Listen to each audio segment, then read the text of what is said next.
Good evening, everyone. Welcome to the final edition of New York Giants Football Talk of 2025. 2026, right around the corner. Christmas just passed. Hope everybody had a wonderful holiday and looking forward to ringing in the new year. As always, I'm ringing in every week, not just the new year, with my friend, my brother from another, Mr. Paul Rosen. How are you doing tonight, and how was your holidays? Good evening, Kenny. Good evening, everybody. Our holidays were very well, very good. We enjoyed ourselves. Happy New Year to everybody, first of all. As you said, our last show of the year, as crazy as this seems, maybe it is good with the way the Giants have played, but we'll get into it in a couple of seconds. But good to be with you tonight. Yeah, I got a quick hello coming in already. Graham saying good evening, guys. Happy New Hey, Year's Graham. Eve. Happy Eve. New Year. Welcome, Graham. Graham, our backstage producer, K and K.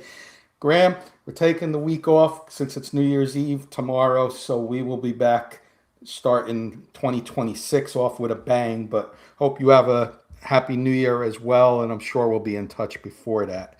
Uh, so, anyway, Paul, we had a lot to talk about. We got some fun segments, but something that's not happened in months happened on Sunday. The Giants won a game. And a lot of people are upset. And you know what?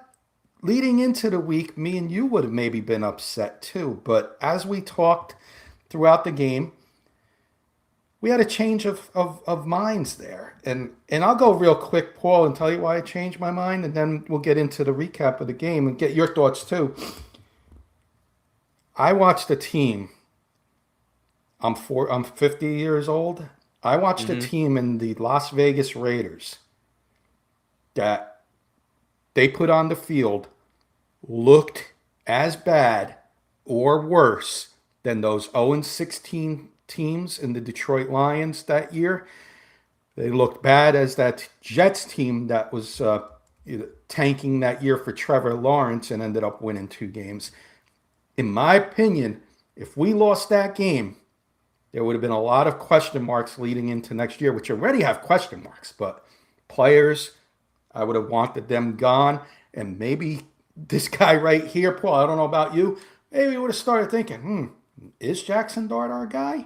But you know what? He is. We went out and we did what we should have done against some other teams this year, and we won 34-10.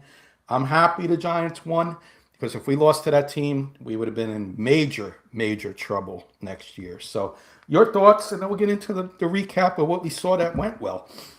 Yeah. Listen, that was an embarrassment by the Raiders. They should be ashamed of themselves. I'm sure guys like Howie Long and uh, Marcus Allen and other guys like that are their heads are spinning with the way the Raiders presented themselves as an organization. Al Davis used to say, "Just win, baby." Well, they were just lose, baby, because that was the worst tanking job I've ever seen. And I've been watching football since the mid '60s. Okay, almost 60 years. I hate to say that, but I mean, horrible, horrible. That you and I could have been catching passes from Jackson Dart. That's how wide open some of the Giant receivers were, and it was an embarrassment to the NFL. You knew that they were tanking. Pete Carroll, who's a respected Super Bowl winning coach, should be ashamed of himself to have that team go out there and play the way that they did. But as you said, got to give the Giants credit. I'll give Mike Kafka credit. Not that I want to see him back next year, but the fact that they went out there and did what they had to do, they took it to them. They played hard, both the offense, defense, and obviously the special teams. And all of a sudden, Deontay Banks, who can't make a play his whole life as a Giant, finally does something right at the worst opportune time, quote unquote. But that all being said, like you said about Jackson Dart, he played a fabulous game. We'll get into it, but stop already with this stuff. He's our quarterback. I'm going to ask you a question in a few minutes, but the guy is a winner. I truly believe it. I love him. You know how much I wanted him. And in terms of some of the other positives, we can get into that in a second. I want to get a hello in our good friend Ernie Mays saying hello, Kenny and Hey, Paul. Ernie. You big Bronco fan. Good job with your Broncos this year. Looking for that one seed. Happy New Year, he's saying. But he does have a question, Paul, and I'll let you answer this because you just gave away your age and I gave away mine. But it has to do. I didn't see this team. I did maybe as a baby, but you saw this team as a teenager. He wants to know how about the Tampa Bay 77-78 Yeah, Buccaneers? They lost 26 straight games. Would you yeah, consider this yeah. Raider team as bad as them? That was they were obviously the first winless team. I remember them. The funny thing is, John McKay, the old USC coach, was the coach of the team. And just a quick story about that: the kicker couldn't kick, and John McKay, the coach, went up to him and said, "Son, you've got to kick." And he goes, "Well, you're making me nervous standing here watching you kick." I go, "Well, I plan to attend every game that we're playing this year." The kicker didn't last, Right. but yeah, they were. The difference is, at least the Raiders have some decent talent. The Bucks, because it was an expansion team, they had horrible players Right. until they got good a few years after some good drafts. But yeah, they were probably as bad as any team in the NFL. I think the Raiders are just about in that top 3, 4. Yep. My short recap, because I do want to get into our other stuff. My short recap: the Jackson Dart trading ideas out the window now because now we're picking number 2 currently. So we don't have to hear the Colin Cowherds and the other guys. By the way, you're still invited here, Colin. Still waiting to hear from you. I'm going to have Graham write to you again if he's still out there. Graham, write to Colin and invite him on our show because I want to know if we're going to trade him for Dante Moore now. So that talk is out the window. I don't care, it was the Raiders, but Jackson Dart also had Graham and Ernie's Broncos one beat. We also had the some other games that we blew late in the fourth quarter that we had beat, and it was our defense that blew it. Jackson Dart did what he needed to do. Put the doubters aside. That was key one. Key two, our other rookie starting to show up, and that's Abdul Carter. I know he had an offside penalty, but again, he made up for it. And 3 weeks in a row now with a sack and a lot of pressures, he's starting to come along. And it shows what any normal person coaching a defense, you put him on the defensive edge. That's where his strength is. You don't drop him as a linebacker. Charlie Bowen doing a good job. I'm not going to say he's doing a great job, but since he's been in, this defense has been better. Abdul Carter, Brian Burns, hats off to you. 16 sacks, going for a couple more this week against the Cowboys. Let's get a couple more against Dak Prescott. We'll get into that later. But Bobby Okereke, a big touchdown, a big interception, and the defense showing up. And Wandale Robinson, bring him back next year. I want to see him with Malik Neighbors and maybe another rookie or a free agent signing. And this offense is going places. So I am a little excited because the torch has been passed. We beat a bad team in the Raiders, so we finally got one in the win column. And I'm excited. I don't care if we're picking 1 anymore. If we're picking 2, 3, or 4, I'm okay with it because all this nonsense about Jackson Dart will be out the window. So let's just move on. Good win by the Giants, 34-10. Beat a bad team, probably the worst team. Maybe we'll see the Chiefs tank next week, and maybe we backdoor into the number 1 pick still, because the Chiefs are a bad team too. And do they want the Raiders to have that number 1 pick? That might be the absolute tankathon if if we're calling it that as it is. So we'll see.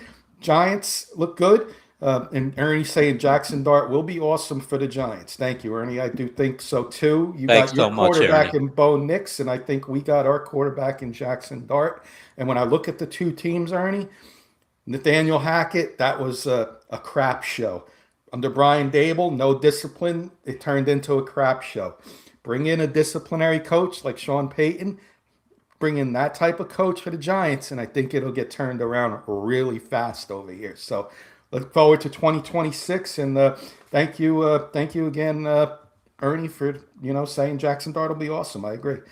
Paul, anything else on the recap? Oh, and our Um, kicker. Maybe we found the kicker after 4 tries. yeah, I don't know yet 'cause he hasn't kicked finally. anything deep, but he reminds me. I know he's lefty and can't compare too many lefty kickers, but if you watch the way he kicks, it looks like he's got a big leg. I got to go back and find some tape on him. He came from University of Pittsburgh, but he reminds me a little bit of Sebastian Janikowski the way he kicks. Yeah, He that looks guy like had he's a got a nice leg. He huge does. So we'll leg. see. Yeah. We'll see. I'm gonna look up some tape on him, and maybe we finally found one after 4 tries. And he looks okay. I'm not gonna Yeah. say he's a No, definite, but I I got don't to give him a disagree. chance next year. I got to give him a chance. So Yep. maybe we have found something. So, but I'm going to pass it to you, Paul, if you want to continue Yeah. with the recap or if you want to go on with the agenda. You did a good recap of the game. Basically, everything that you said, I was going to mention. Hats off to Wandale to get over 1,000 yards. That's a big milestone. You mentioned with the number 2 pick, and I just want to say this: we have the college playoffs coming. We talked about a week or so ago. You want Fernando Mendoza to ball out. Well, you know who else I want someone to ball out? Dante Moore. Yes. I want this guy quarterbacking at Oregon, maybe win in a few days, and then go to the championship game.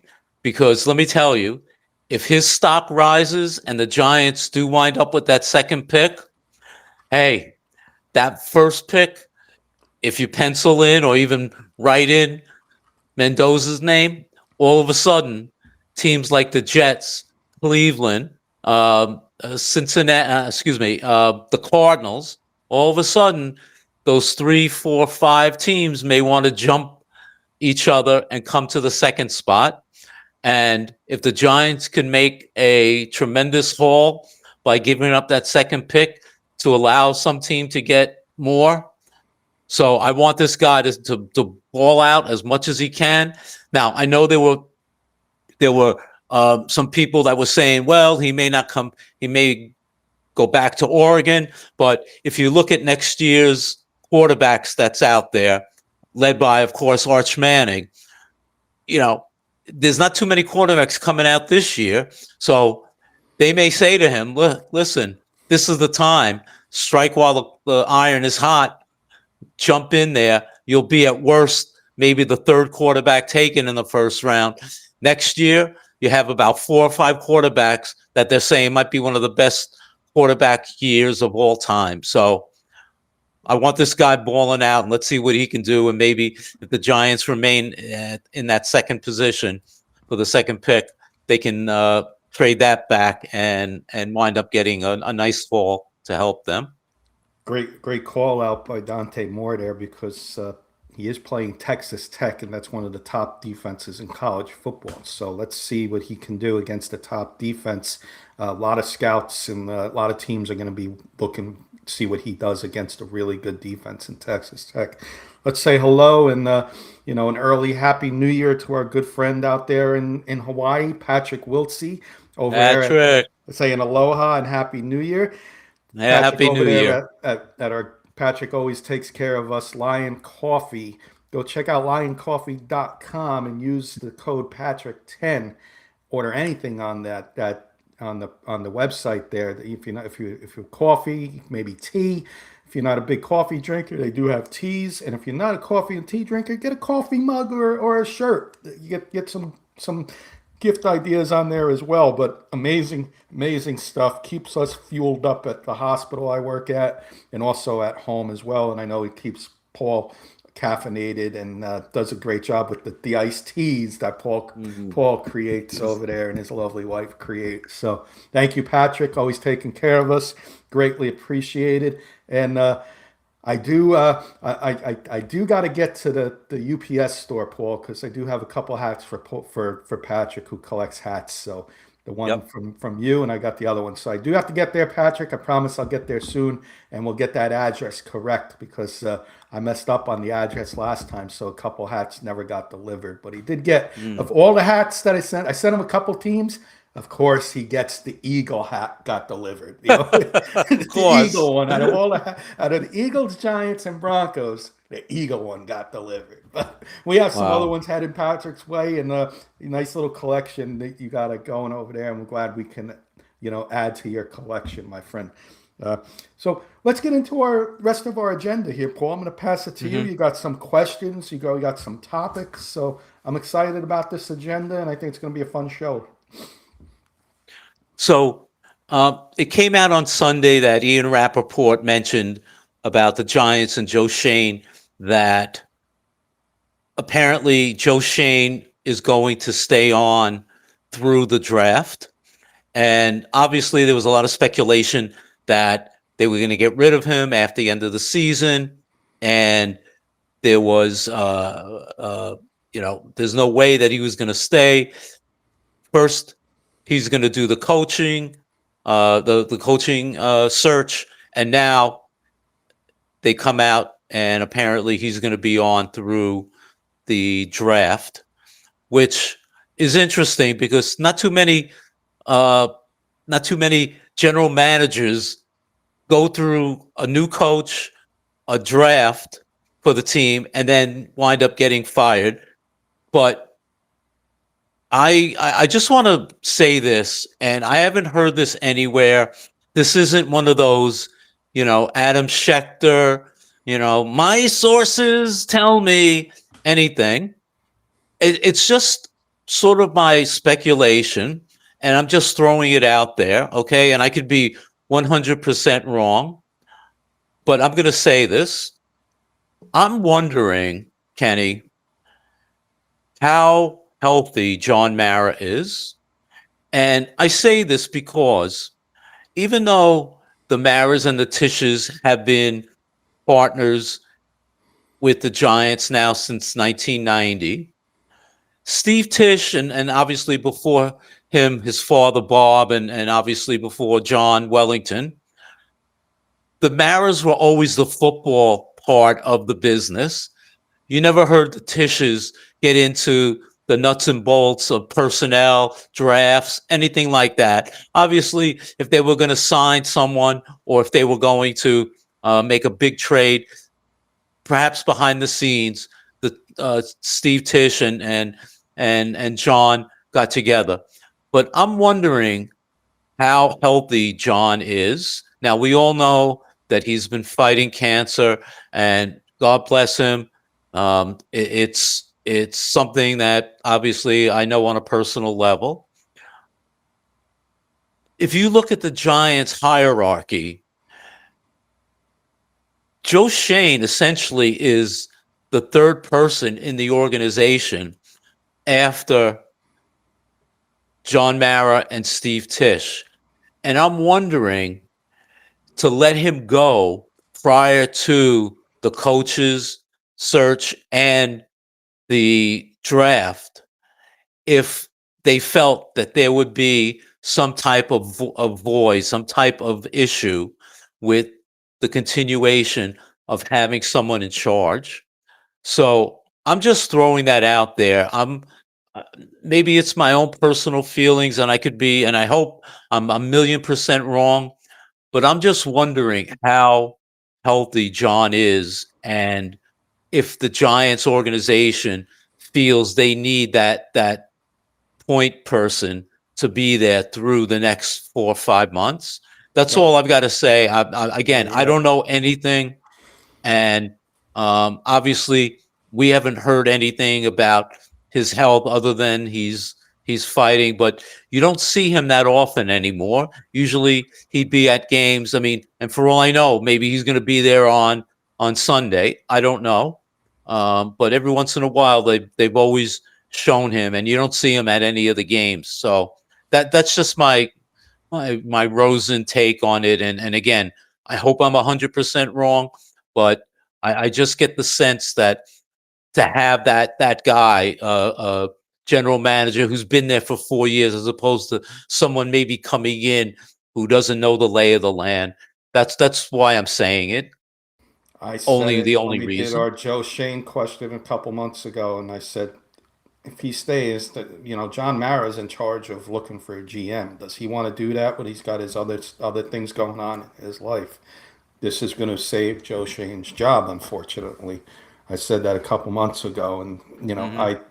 you go through stuff when you got what he has, and chemotherapy, and you're mentally and physically exhausted. So Joe Shane may benefit from this, you know, and The Giants play made him mentally and physically exhausted yeah, as well. absolutely. Let's No joke, but let's say hello to a couple people.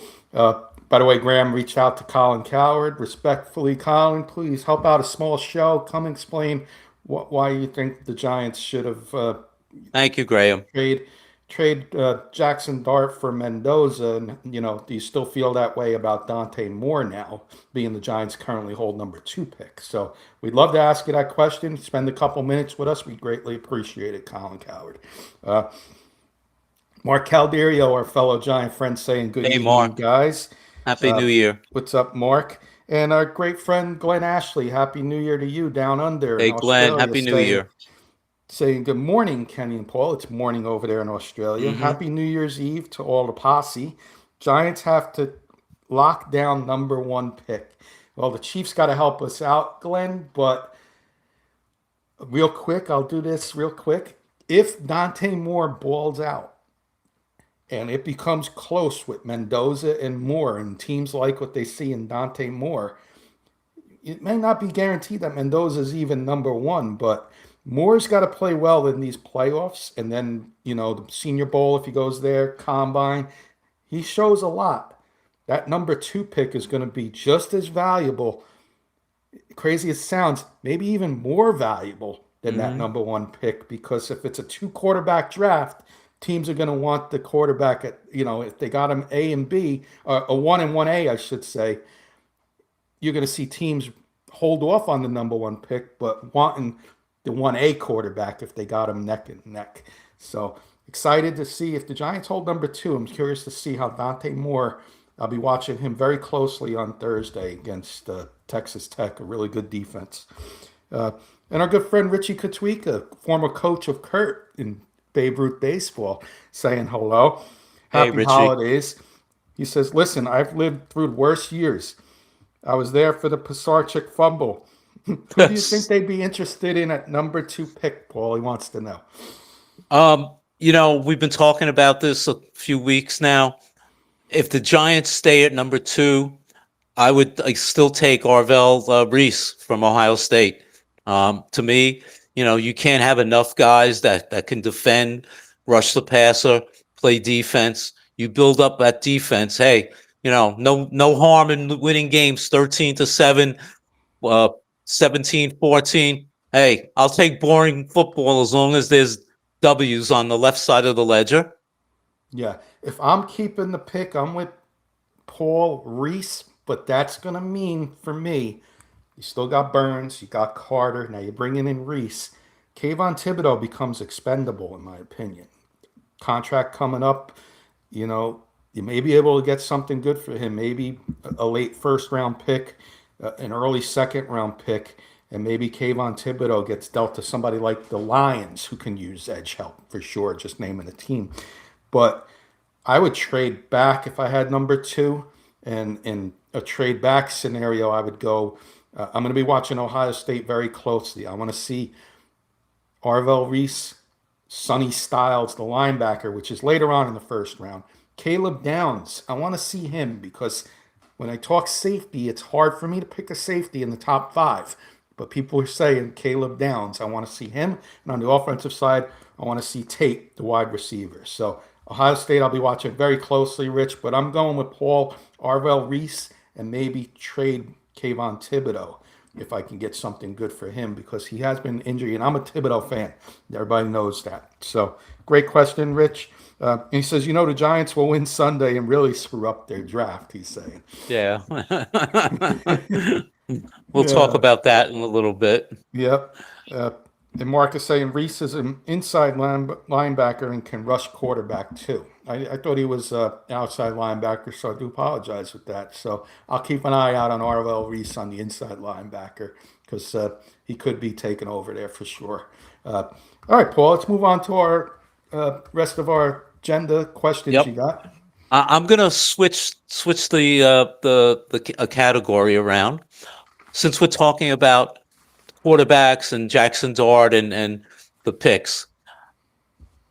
Rumors are out there, and you know how much I love Jackson Dart. However, rumors are out there that a certain quarterback from Cincinnati named Joe Burrow might be available. Might. He was very ambiguous with an answer to the press when they asked him about playing and continuing to play. Now, he's 29 years old. Obviously, he's had his injuries. But let me ask you this, my fellow Giant fan. Joe Burrow, if you gave me a list of top 5 quarterbacks, chances are he's going to be one of the top 5 quarterbacks, I think. If you had the chance to get Joe Burrow to be a New York Football Giant, would you? And let me just say this. Obviously, it would start with Jackson Dart, the number 1 pick, whether it's the second pick, the third pick, wherever they first pick, and build from there. But would you consider making that trade for Joe Burrow? I'm gonna ask you this really quick, just yes or no, no explanations. Right now, is Joe Burrow better than Dak Prescott? Yes. Is Joe Burrow better than Jalen Hurts? Yes. And is Joe Burrow better than Jaden Daniels? I think so. I would say yes. So 100% love Jackson Dart, but if I can have the best quarterback in the NFC East, I don't know if I can't say Jackson Dart is the best quarterback in the NFC East after 12 games. I can't do it. So Joe Burrow, yes, you're the best quarterback in the NFC East. Maybe the whole NFC. I'm bringing him in 100% with a new coach. Yeah. Yeah. That would that he would be the guy. I mean, you put him in that offense. Yeah, I mean, I love Jackson Dart, but there's not too many quarterbacks like Joe Burrow, No. and he'd be there another 6-7 years at least. So, all right, that was my question. And Glenn's saying, you my answered gosh, you answered Joe the Burrow. question. Glenn's saying, my gosh, Burrow's my favorite quarterback. Go get him. Richie's saying, no way. Dart is the man as long as he stays healthy. Burrow is a major crap hit. A cap hit. He's saying cap hit, crap hit. Yeah. Major Oh, cap the hit. salary is his salary is huge. And he does Yeah, get but injured, but he's had a bad offensive line. You got Andrew Thomas, and you build that offensive line now. mhm. I'm doing it, Rich. He's the best quarterback in the NFC East, and maybe the whole NFC. Dart, he can get there. He can, and I want Dart to get there. If that came apart, that's probably the only way I get rid of Jackson Dart. That's the only way. I'm not trading him for a rookie. I'm not trading him No. for somebody else. I'm not doing it. But maybe in that scenario, I would have to look at the cap would be hard, yes, but Burrow's been to a Super Bowl already, and Yeah. the only question I have is if Burrow says he wants Zach Taylor, I guess you bring him in as an OC. Yeah, right. So. Mark's Exactly. saying no too. Interesting. Got people saying no. Wow. But me and you are on the yes train. Yeah. Very interesting. Very interesting. Yeah. That's why I wanted to pose that question. I get their points. Yeah. Excited about about I that. thought it would be a interesting question to pose. Okay. Oh, So Ram let's wants to know go what the trade would look like. You would have to give up your number 1 pick this year. the number 1 pick, obviously Jackson Maybe Dart. Kayvon Thibodeau goes with him too. They could trade Hendrickson as a free agent. Maybe somebody like a Kayvon Thibodeau and maybe one more first round. Jackson Right, Dart, maybe Thibodeau, and and a first Pick round from pick. Or if they don't 2027. want Dart, then maybe you trade Dart somewhere else. Yeah. If they're not Yeah. interested in Dart and they want Dante Moore or Fernando Mendoza. Hmm. Yeah, that's true. Graham So saying 3 first round picks and Malik Neighbors.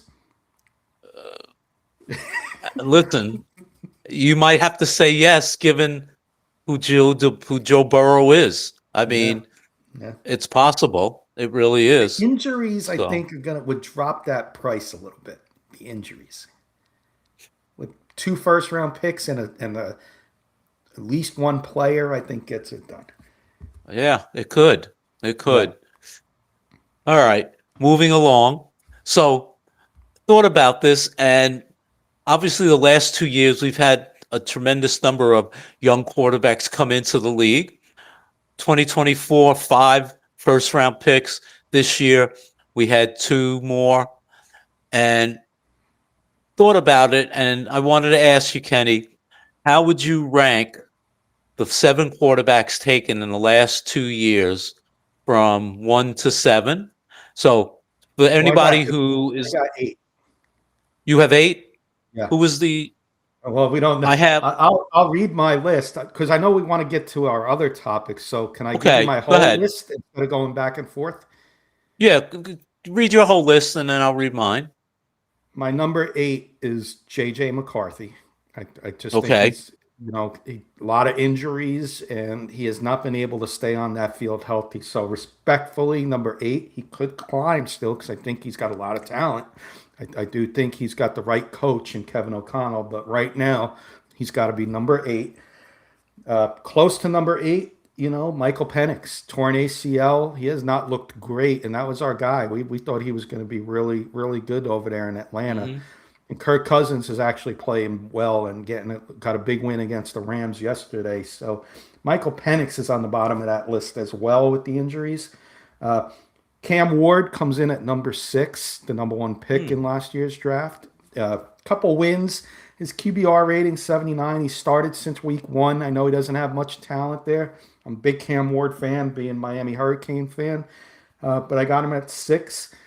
I'm going Jackson Dart at 5, above Cam Ward, and I'm doing that not as a Giants fan. I'm doing that looking at reality here.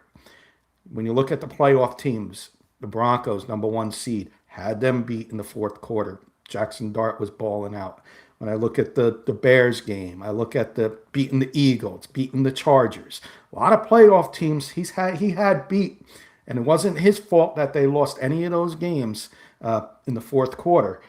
You could say the interception against the Broncos, but that was a historic comeback by the Broncos. So Jackson Dart comes in at 5, and then my top 4 is going to be Jaden Daniels. Daniels may have been a little higher if he didn't get hurt this year. Caleb Williams comes in at number 3. He's doing decent things over there this year with the Bears, and new coach over there, Ben Johnson. We know he's an offensive guru, and we saw, the Lions not make the playoffs this year, and the Bears get to the playoffs. So Caleb Williams is definitely helped out by Ben Johnson. My top 2 is Bo Nix, Kurt and Graham and Ernie's quarterback over there. When you've got a chance and a really good chance to be the number 1 seed in year 2, I got to put you near the top. And number 1 is going to be Drake May. Drake May's got to be number 1 MVP favorite right now. When you talk about teams surprising in the NFL this year, Patriots are at the top, Paul. So Drake May is going to be my number 1. And they're my Nice. 8. I don't know who you missed. Okay. Yeah, I missed Caleb Williams, and so I'll give you my 8. I had Cam Ward, number 8. He's been up and down, as you indicated. 7 was JJ McCarthy. Same reasons that you had. Michael Penix was just above JJ. I had Jackson Dart right above Michael Penix. I put in Caleb Williams right after Jackson Dart. I had Drake May 3rd, only because he had a poor rookie year. Obviously, he's been unbelievable this year. I had Jaden Daniels, who had one of the great years of all time, as my number 2, but I had Bo Nix Kurtz and the Denver Bronco Roundup guys. I think he's tied for the most wins ever by a rookie, a first, a 2-year quarterback in NFL history. So he's my number one. They've been in the playoffs now 2 straight years, and without question, I think Bo Nix, to me, has been the best quarterback in the last 2 years out of these 8 guys. Yeah. Graham's saying great list. Thank you, Paul.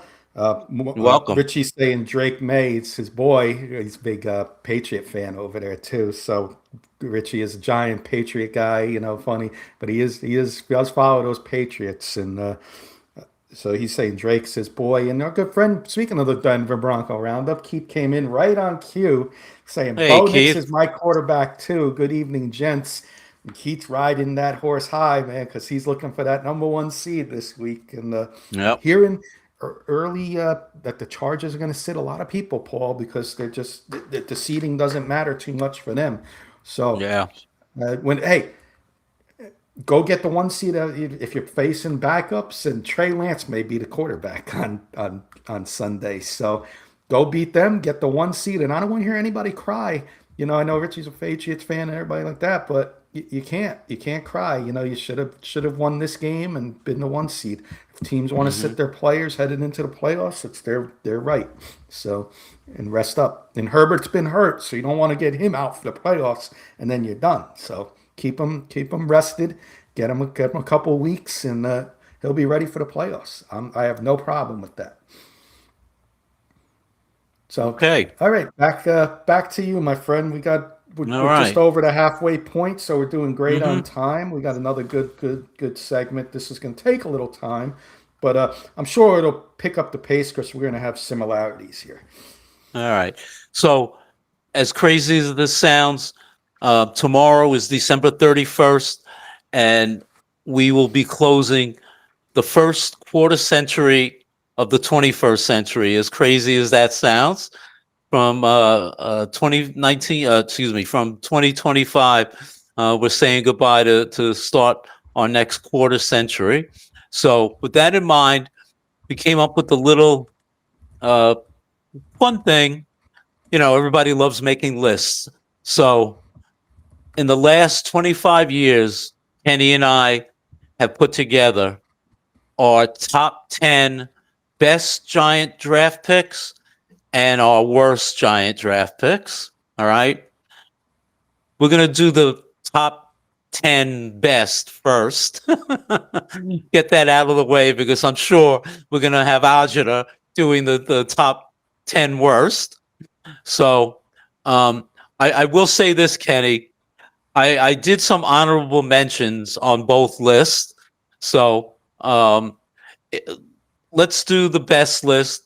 And before we get into our top 10, can I just mention my honorable mentions? And you may have some of them on your top 10. Yeah, I didn't do any honorable mentions. Real quick, because Keith came in late. He did miss it. I wrote in the chat. He wanted to know if there was any consideration of trading Dart still to get Mendoza. Paul and I both said no, especially holding the number 2 pick now. But he showed he's our quarterback of the future in both our opinions, Keith. So I just wanted to get that out to Keith, so I didn't lose that in the chat. But Keith, I did pose a question to Kenny. There's rumors about Joe Burrow. If somehow Joe Burrow was available, I asked Kenny, would he trade Jackson Dart, the first pick among other wonderful toppings, for Joe Burrow? And both he and I both said absolutely we would. Mm-hmm. Yep. So yeah, you can read your honorable mentions, Paul. All right. So my honorable mention, the best draft picks again from 2000 to 225. My honorable mentions: Jason Pierre-Paul, Dexter Lawrence, Andrew Thomas, Zach Diossi, David Tyree, Steve Smith, Mario Manningham, Sterling Shepard, Malik Neighbors, and I threw Jackson Dart only because he's the quarterback. I know he's only played 12 games this year, but I look for big and better things. So I'm throwing him on. It's my list. I can't put him in the top 10 yet, but I had to give him an honorable mention. All Very right, well. Very Kenny, well. your number 10 best Giant draft pick in the last 25 years. Yeah, my number 10 is a guy I loved, and I got his jersey still after all these years. I think arguably second best tight end in Giants history that I've seen, and that's got to get somebody in the U right there. Let's go, let's go. Jeremy Shockey comes in at number 10 for me, pick 14 in the 2002 draft. Paul, how can I go I against that I tell toughness? I'll tell you, Kenny, too many times we know each other. Number 10, also from the U, my man Jeremy Shockey. So we're both hitting on the Hurricanes. So Yep. number 9, who's your We're gonna number be. 9? He's saying, holy list of honorable mentions. Was that like 20 crying out loud? And you You know know what, what? Keith? Our list is going to be good because Paul mentioned some honorable mentions. Some of these guys are on my list, so this is good. Let me tell you, the Giants, when they've missed picks, they've hit home runs, but when they have hit players, you'll see the list, Keith.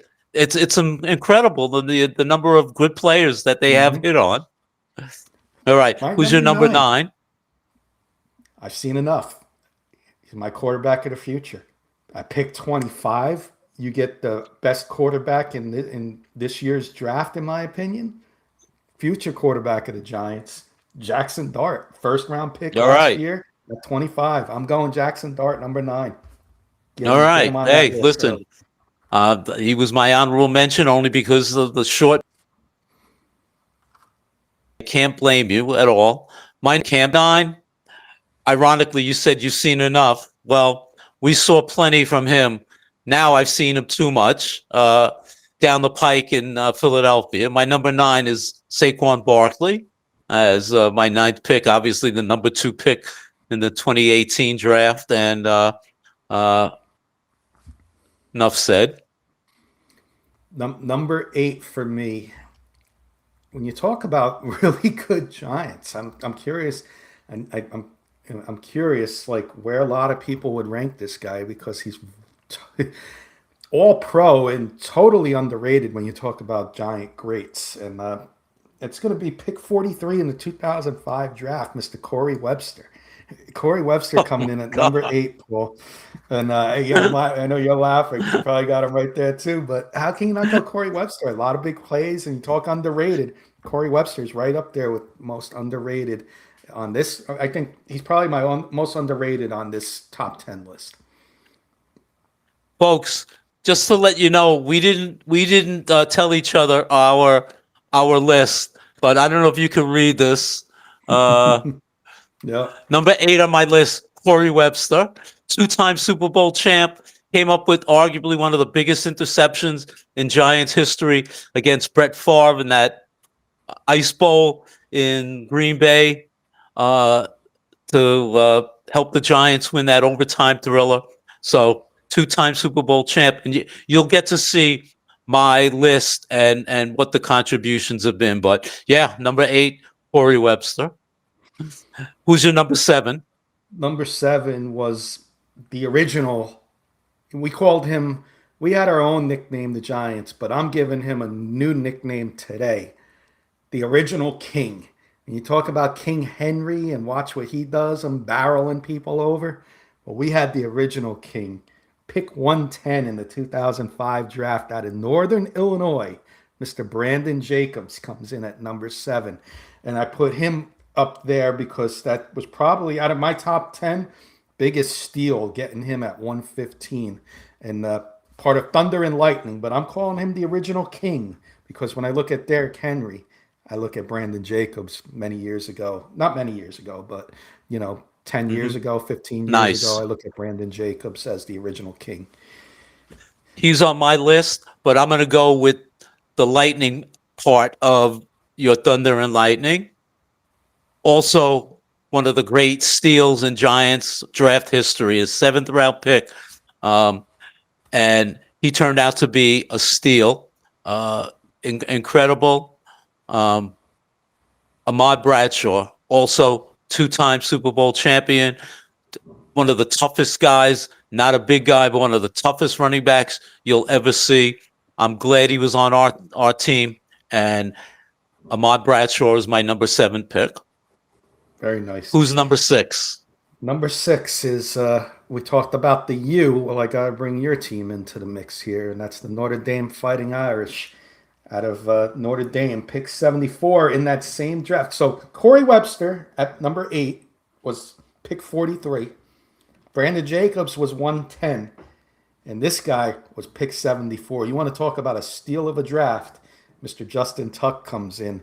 And we all know what he did against the Patriots in the Super Bowl there, but comes in a little underrated because of the other linemen we had at that time. But he was part of that three-man wrecking crew. And you look at that, the originals, Strahan, Tuck, and Jason Pierre-Paul and Umenyiora. You got now Carter, you got the younger generation, the second coming of that, hopefully, in the future with Carter, Burns, and Thibodeau. So I'm going Justin Tuck at number 6 and one of my favorites in the jersey that you've given me recently as a gift. Nice. Very nice. My number 6 was a guy that you either loved him or hated him. Many Giant fans loved him, but then they came to hate him. And he was an enigma. He was one of the most talented players the Giants have ever had. You can argue his catch against the Cowboys might have been the greatest catch anyone has ever seen. But my number 6 was OBJ, Odell Beckham Jr. For those 4 or 5 years, incredible. Just a thrill a minute. But as you'll see, my other players ahead of him have won not just one, but 2 Super Bowls. He would have been moved up higher if the Giants had won a little more, but nevertheless, he's my number 6 pick. Very close. He was my number 5, and I'll just say one little quick story about OBJ. I went and visited, and the first time I was on, before K&K and any of that stuff, we had Briggsy on Sports, and that's who started this all for us. And rest in peace, my friend. Enjoy those Broncos. He's a big Bronco fan with Kurt and everybody out there. Went to visit him and Kurt, and they invited me on their show. They were doing it at this restaurant called the Firehouse. If you're in Garfield area, go check out that place. Amazing food. But anyway, we were talking about the draft, and the Giants. I wanted the Giants to take Eric Ebron, the tight end, and who had a mediocre, if you want to call it mediocre, career over OBJ. I was fuming, but I was wrong about OBJ. You nailed it, the catch and all that. And a lot of times, not just the catch, but you watch Eli and him had some connection, and a lot of open times. He was open quite a few times with Eli, and Eli found him every time. So I got him a little slightly higher than you at 5, Paul. But okay. Eric Ebron, I wanted over him, and that was one of my many mistakes on players in the draft and throughout the years. So one of my misses.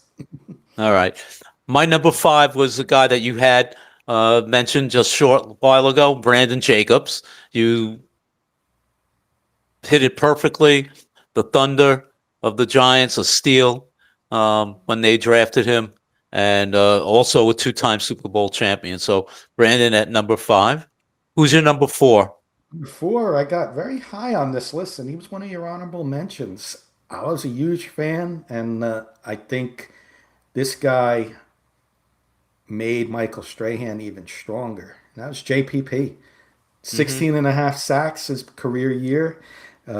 Always when you talk about like the 2 guys, you had LT and Banks, but you had Strahan and JPP as well. So JPP, I think, became a casualty with the Giants when they had to let him go, and he ended up going to Tampa Bay. But JPP comes out on my list there, and did many good things with the Giants. I'm going to throw him in higher. A little one that we had a little difference of opinion on. I got him number 4. Okay, great.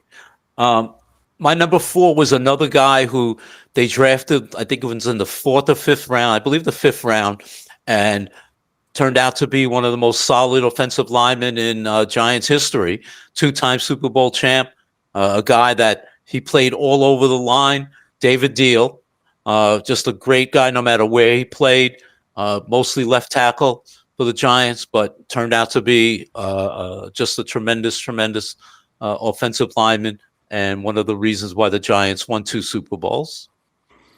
Who's Number your three, number 3? my number three, I think I may get criticized on this one a little bit. He was also on your honorable mention, but current Giant Andrew Thomas is number three. Got him pick 4 in the 2020 draft when healthy, and he's been injured a little bit in the last couple of years, but when healthy, he's a top tackle in the NFL and maybe the top left tackle in all of football. And he's protecting my quarterback's blind side. And you ain't getting by Andrew Thomas. He's a lockdown, and he makes the whole offensive line better when I look at the offensive line as a whole. If Andrew Thomas is in there, he makes them better. I questioned the pick in 2020. I wanted somebody, I forget the other guys that were there. I think it was Tristan Wirfs, I think, was one of the guys that was available. And I said, why are we taking Andrew Thomas over these other guys?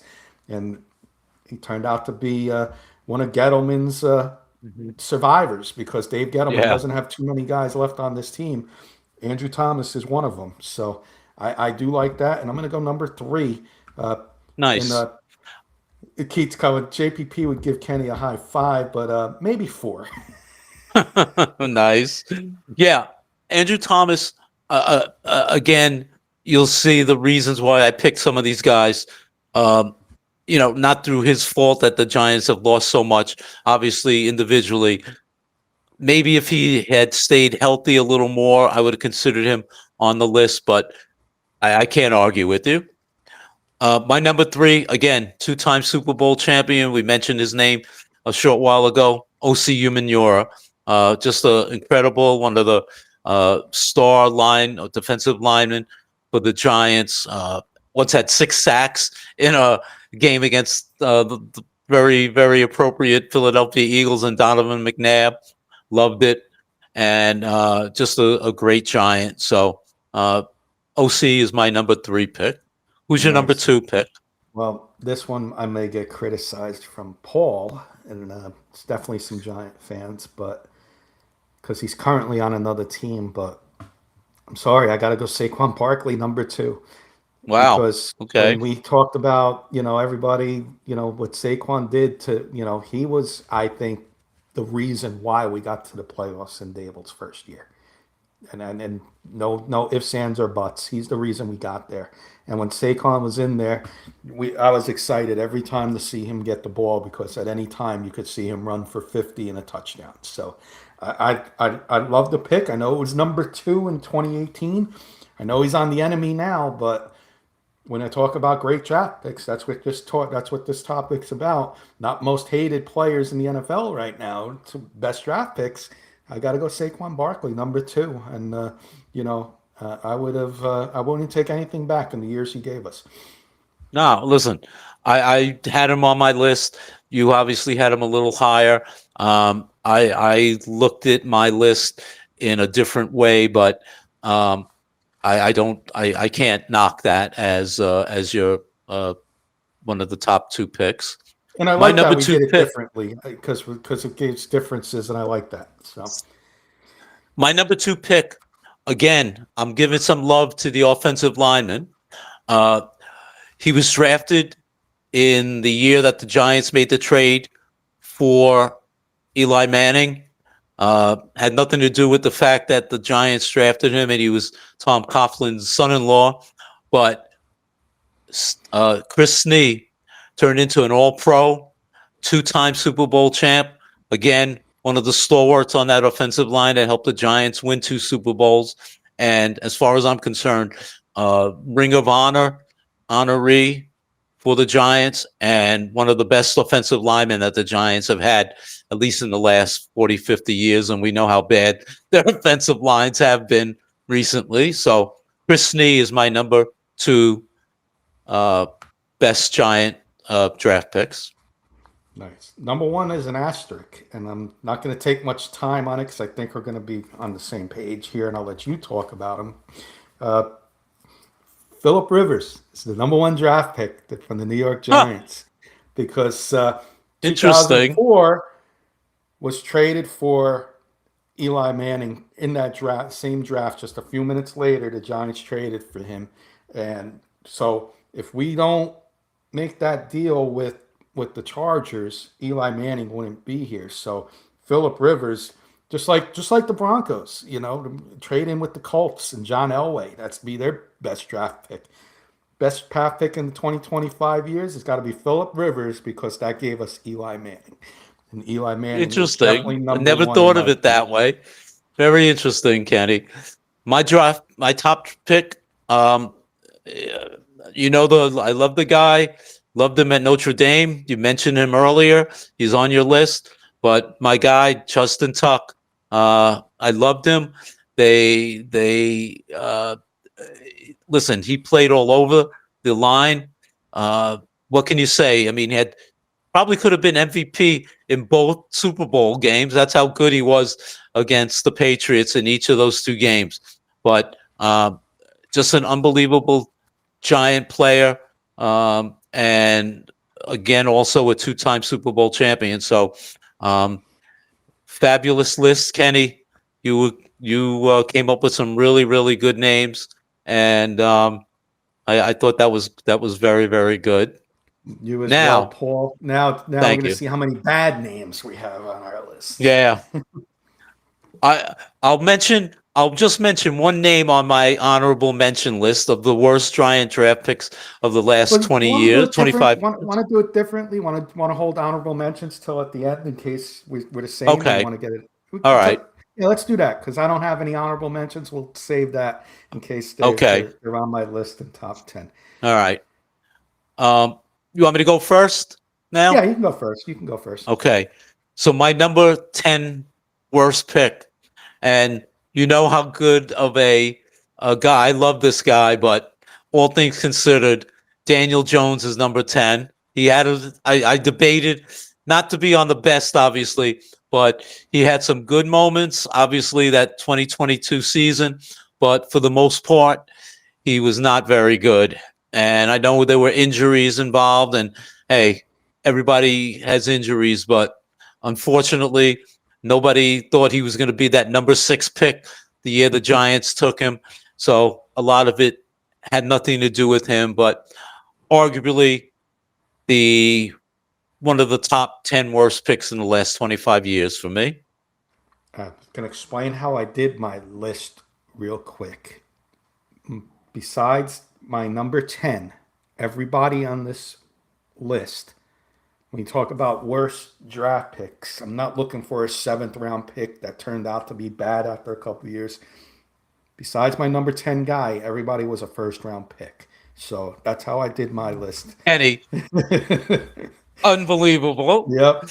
But that Again, being, yep. every one of my picks are number 1 picks. So, all right. Minus this guy, everybody's a number one pick. And the reason why this guy cracked my top 10 is because we did trade up for him. He's a current New York Giant and has done absolutely nothing in his years with the Giants. And that was Jalen Hyatt, third round pick. In his career, he's played 41 games with the Giants. He's got 470 yards and 0 touchdowns. I'm not going to take any more time with Jalen Hyatt. You don't deserve my time. All these injuries, Malik Neighbors and everybody. We gone to the unemployment line and picked up Isaiah Hodgins. He's starting over Jalen Hyatt. Watching Jalen Hyatt is like, he's just one of those bad apples for the team, and you need to move on from him. Move on from your mistake. At least it was only a third round pick and not a first round pick. That's why he's 10 and not number 1. Okay. Yeah, he was on my Jalen Hyatt was on my honorable mention, so we won't say anything more about him. All right. My number 9, and again, like you said, Kenny, you'll see why the Giants have been so bad over the last 10, 12 years. And anybody out there, if you're paying attention, My number 9 worst pick, Evan Ingram, tight end, drafted in 2017. Again, the guy is still in the league. He's with the Broncos. He was with the Jaguars. Now he's with the Broncos. The guy couldn't catch a cold with the Giants. So many drop passes, always at the inopportune times. I mean, the guy was supposed to be faster than lightning. He could turn out the light and be in bed before the room got dark, but he was turned out to be just a nondescript kind of player. I mean, he's made himself into a useful player. Like I said, 8 years later, he's still playing with the Broncos, but as a Giant, he was a horrible failure.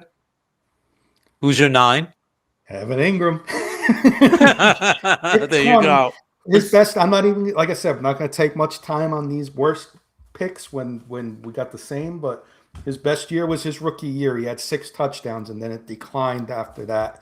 And he's doing okay with the Broncos, but he's not doing anything special. He was supposed to be brought in to be the guy, and he hasn't been the guy.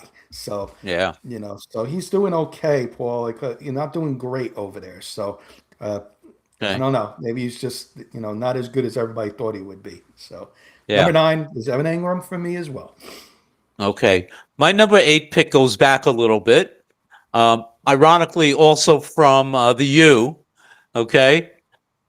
Big defensive tackle that was supposed to come in and really solidify the Giants' inside interior defensive line.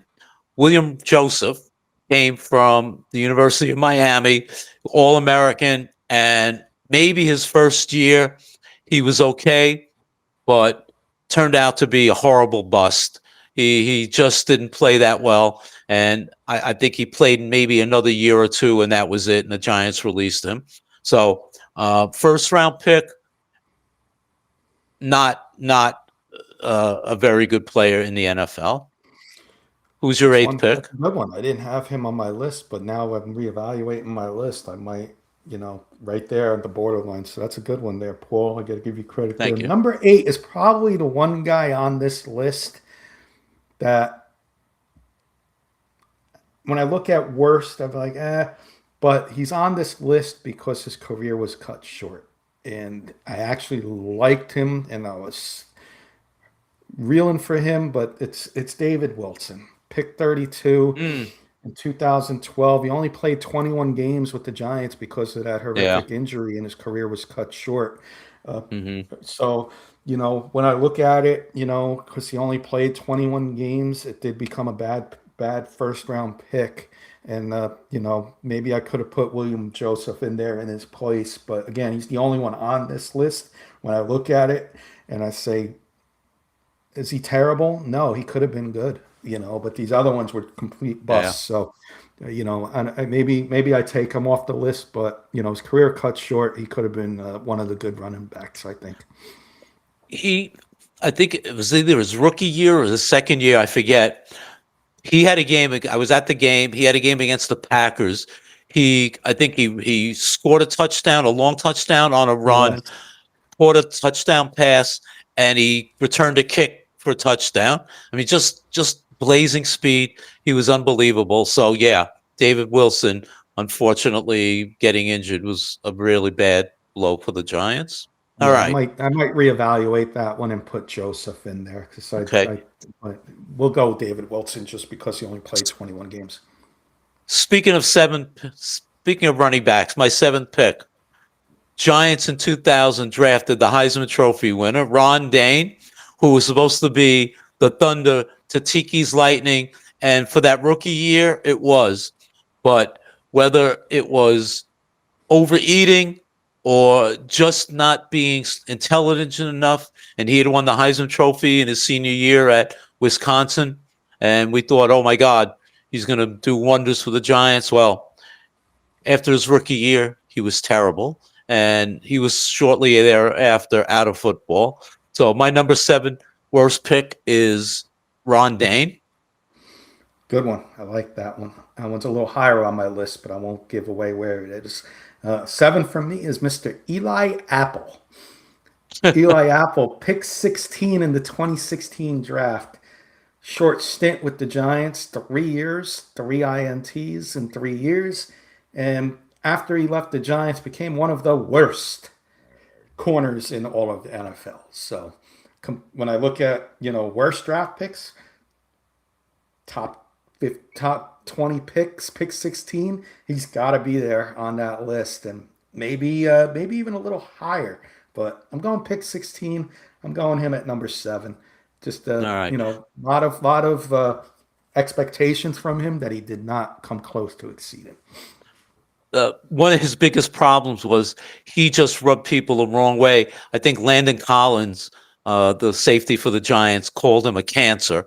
So that shows you how horrible a person he was, aside from his poor play. And he is on my list. We'll get to him shortly. Number 6 on my list, DeAndre Baker, another one of Dave Gettleman's beauties. They traded up back into the first round to get this guy, and he turned out to be a horrible, horrible player. Missed time. Then there was an issue, off the field issue, and ultimately the Giants cut him, and he drifted out. I think he got signed by a couple of other teams, but certainly didn't stay in the NFL for long. And again, like they traded up to get Jalen Hyatt. They traded up, back up, gave up some future draft picks to get this guy, and he turned out to be horrible pick. Who's your number 6 pick? D Baker. Nice. 1 year with the Giants, 0 interceptions, and I'll add this, Paul. He's currently playing in the UFL for the team down here in Washington, D.C., Washington Defenders. Can't even get back into the NFL. So one of Dave Gettleman's gems, like you said. As bad as some of these players are, this guy was a first-round pick, and after 1 year, you can't get back into the NFL. And he can arguably be number 1 on a lot of teams, but we'll get to number 1 soon, and you'll see why he's not number 1 on that list. Exactly. Quickly, my 5th pick was Eli Apple, as you indicated. So, Who was your 5th pick? We're going to have some similarities coming up. Another one of before Mr. Evan Neal, there was Mr. Eric Flowers out of the U, one of our misses, and pick 9 in the 2015 draft. And you talk about players that did well after leaving the Giants. Well, he goes to Washington and becomes a guard and becomes a respectful offensive lineman in the NFL. So a miss by Dave Gettleman, one of his many. I'll go Eric Flowers at pick 9 in number 5. Okay.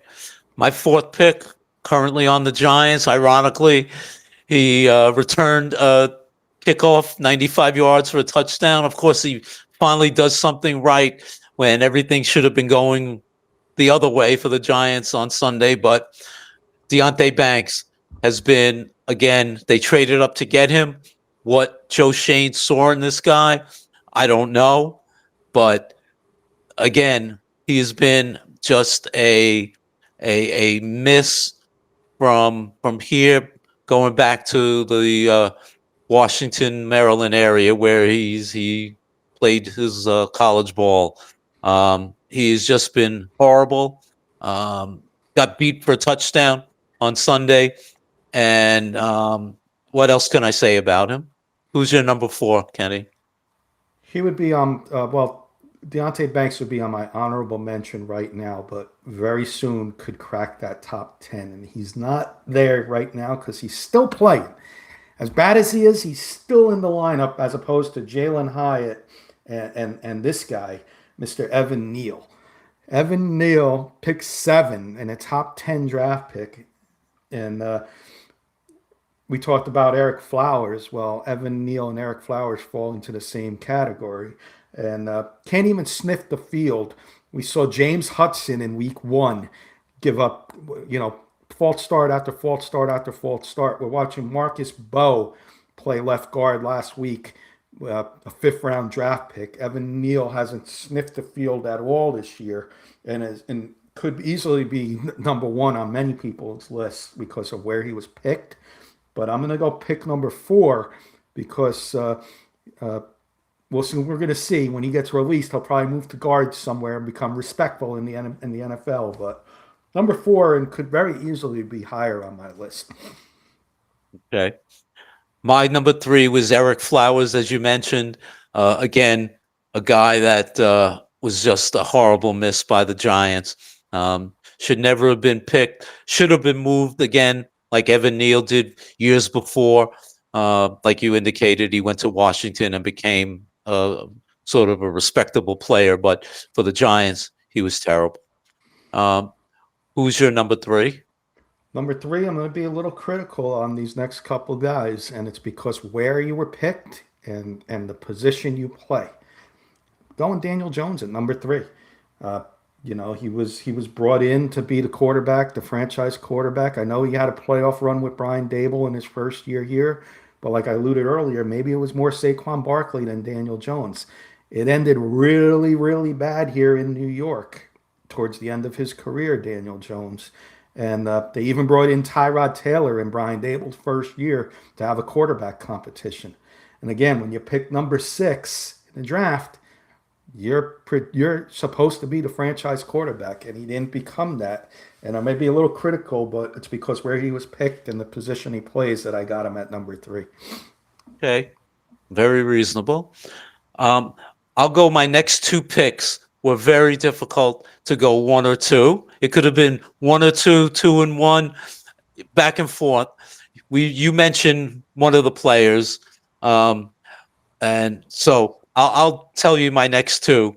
One of them was Evan Neal, and the other player was Kadarius Toney. I went Evan Neal number one, Kadarius Toney number two, only because Evan Neal, in my opinion, has been the biggest bust of all time as a Giant draft pick. The fact that he was so terrible as an offensive tackle, they moved him to guard, and the guy couldn't play. He's never played a down this whole season. Plus, he's been injured. How the hell do you get injured when you're not playing? You're injury prone when you're practicing. I mean, a total waste. Like you said, he was the seventh pick in the draft that year. Everyone thought this guy was going to be unbelievable, and it turned out he was horrible. Kadarius Toney, what can you say about this guy? Some of these things, the vetting process that the Giants organization has had with these guys it's just incredible. He's example number one. How they could interview this guy and think he was going to be a good football player is beyond me. Hearing him speak, watching his actions, no dedication to the game of football, immature. I mean, I can go on and on. So he wasn't even his first practice. He didn't have the right shoes on. He had one shoe that he was missed. I mean, it just and that was the beginning of the end for this guy. So Evan Neal is one. Kadarius Toney is two. Number two, it's funny. Like when you do these top 10 lists, usually your top guys are going to be the same, and we do have a lot of similarities in here, but where we ranked them was a little different. And you ranked this guy a little low, but like I said, the way we did our rankings slightly different. A lot of similarities, but a little slight difference. And same reason I got Daniel Jones at number three. I'm going Ron Dane at number two. This guy in Okay. college was supposed to be, he was going to be the greatest running back of all time.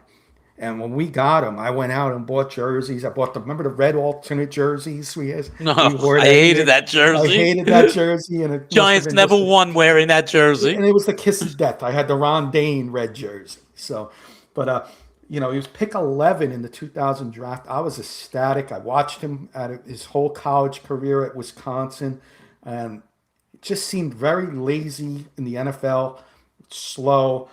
He didn't have the worst career as a running back and some of these guys on the list, but the the expectations and he failed to exceed, I got to put him near the top of the list. And I got to put him at number two. Number one is got to be Kadarius Toney, and everything you said about the character issues and all that. And I'll add one thing: he was picked number 20 because we traded back in that draft. Yeah. Two players we could have had if we didn't trade back: Micah Parsons, and if we didn't want to go that route, I wanted to go wide receiver. Devontae Smith, who's a pretty good 1A to A.J. Brown over there in Philadelphia.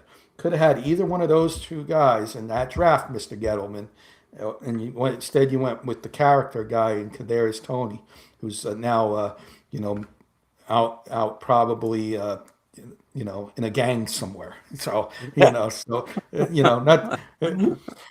Mark's got a good one. He's saying Dave Brown. Neither of us had Dave Brown. That's before 2000, right? Yeah, that was before 2000. Yeah, we did from 2000 to 2025, Mark. So if we went back 35 years, maybe we could do that one and come up with some new names. But yeah, I'm going to go Kadarius Toney, number one, Ron Dane, number two. A little slight difference. Can't argue with that. And here's the thing. You look at all these picks were first round picks, and you wonder why the Giants, since the last Super Bowl, have been as bad as they've been. When you can't have consistent first round picks playing 5, 7, 10 years for you, that's what happens. So that's the unfortunately that's the part of the organization that has failed. Yep. And the only reason I put Jalen Hyatt in there as the one at number 10 and not another number one pick is because Jalen Hyatt's physically lost games for us. He's lost games. We saw it again. We saw him drop passes and run the wrong routes and stuff like that. Because you lost games with us, you cracked the top 10. But great, fun. Make the best and the worst. We unfortunately in a bad year, we wanted to throw some of the worst out there, so we had some fun doing that. That was good. Want to do real quick because we are overtime. Yeah. Want to do real quick Dallas upcoming game, what we're expecting. We'll do that in like 5 minutes. Yeah. I just want to say, in terms of it's the last game of the year, last home game of the year, it'll be interesting to see what the crowd reaction will be, how many people will be going to the game, number one. I'm sure there'll be a lot of Cowboy fans. When I was going to the games, I hated Cowboy and Eagle games because they always bought tickets. But again, just my speculation. I have a sense that the Cowboys are going to sit a lot of their players. Maybe even Dak Prescott might not even play.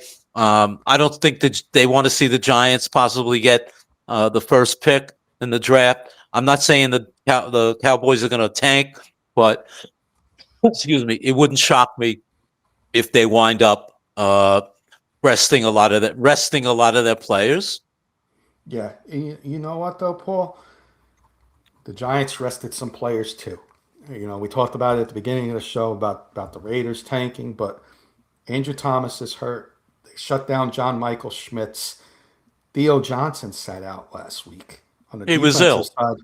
Right, but I'm saying,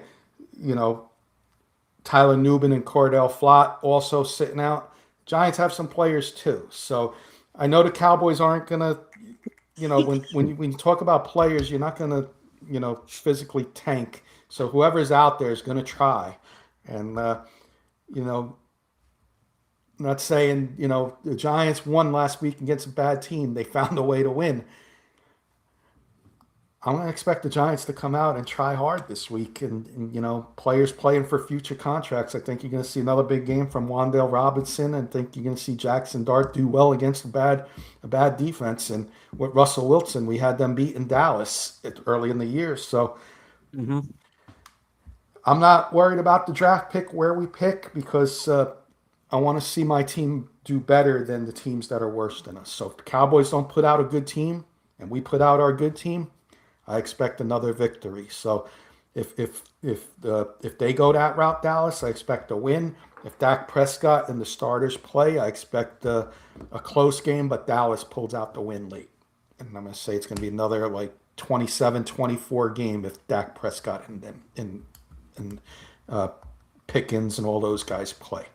If they don't, Yep. it's going to be reverse. Giants 27, Cowboys 17. Okay.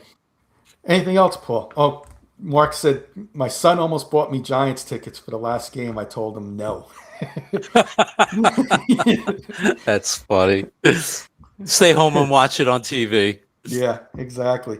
But no, Paul, great show. You want to get some final thoughts in? I'll just go real quick. I want to thank everybody for watching. I want to wish everybody out there a happy new year and a safe and healthy new year. Uh, my New York Giants resolution is going to be no matter where we pick, I'm going to be excited about next year's team. I'm going to I'm going to tell you this right now. I'm not going to get mad. I'm not going to, leading into the draft, whoever we hire as the head coach, I am not going to get mad. I'm going to wait it out. But when that name is picked, I might say I'm not happy, but I'm not going to come on here screaming about the pick. That's my New Year's resolution about the head Okay. coach. Thank you, Kenny. Great show. Kenny, always a pleasure. It's been a fun year, even with the Giants playing as badly as they have, but it's been great doing the show with you, for everyone. We love all our fans that tune in week after week, and we appreciate you all the time. Happy, healthy, safe new year, everybody. We do everything that you can to be with us next week, and we'll continue this. We'll have a good time in the off season after the playoffs. Talk about the draft, the pending free agency, and look to the future to hopefully get some good players back and wind up turning everything around for the New York Football Giants. Good night, Real, everybody. real quick, Paul. Got a new face coming in. Tim Stool on YouTube. What are Dart's stats going to look like versus the Cowboys this week? I think he puts up good offensive numbers, Tim, and thank you for joining. Caught us at the very Thank you, end while we were Tim. signing off. I think he puts up good numbers. I think he's going to get a rushing touchdown, about 40 to 50 yards rushing. He's going to add another two in the air, one to Wan'Dale Robinson. I'll even give you the predicting players. Wan'Dale Robinson. And I'm going to throw a weird name in there. I'm going to say Isaiah Hodgins gets a touchdown in this one. Paul, you want to throw some Okay. stats out real quick for Tim? Yeah, I mean, 175 yards to 200 yards passing, and if the Giants play hard, which they will, I think they can come out with a win. I just think the Cowboys have nothing to play for it at this point.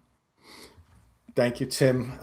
Please check us out. Our normal schedule is Monday evenings at 7:30 p.m. Eastern time.